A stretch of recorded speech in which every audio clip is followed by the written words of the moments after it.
given what they're trying to do in energy to reduce carbon dioxide or greenhouse gas emissions in energy, we all know what that's been doing to our gas prices and our electricity prices as a result. Have a look at Anthony Albanese today. The Prime Minister seems to reckon he's got it all solved. We confronted, when we came to office, a circumstance where some were saying that the lights wouldn't stay on over June, July. We fixed that. We then confronted a supply issue in gas. We fixed that as well. What we need to do now is to make sure that we address the issue of price. The government has said we're examining all of the options and we'll continue to do so. Don't worry, all under control, apparently. Give us your thoughts on that, if you could, David. And also, while you're at it, you're in Traralgon, obviously the Latrobe Valley, big coal area, big power generating area in the past, all shutting down now. Have you sussed out their attitude to nuclear power, whether a place like that would like to host nuclear energy so that it could continue to transmit energy to the state? Well, that's exactly right, because we need firming power, and this reckless pace that Chris Bowen is going down the renewables path is putting pressure on prices.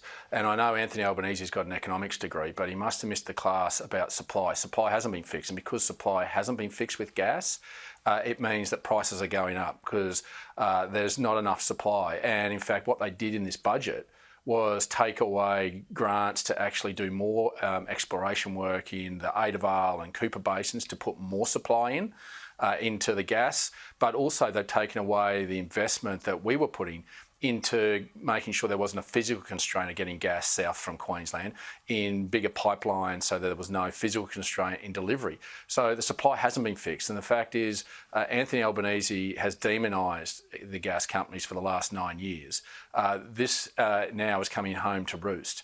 The gas companies are prepared to put more supply in, and the fact that it is all gone export in the past was in fact Labor's fault. Let me tell you, Kevin Rudd and Peter Beattie, when the exploration of the Surat Basin came on, made sure that all that gas went through an export through Curtis Island because they didn't want it to compete with the coal-fired power stations in Queensland, which the Queensland government owned.